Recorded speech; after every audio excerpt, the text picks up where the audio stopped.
আসসালামু আলাইকুম গাইস।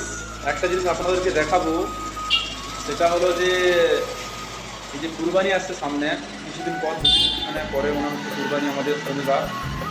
কিন্তু একটা জিনিসের উপরে যে মায়া বসলে সেটা কতটা দুজন মিলে আস্থা করাতে পারে সেটা এই ভিডিওটা না দেখলে আপনারা বুঝতে পারবেন না। চলো এই ভিডিওটা দেখে আসি, সবাই এবং সাপোর্ট করি। সবাই কুরবানি ভালো যাক।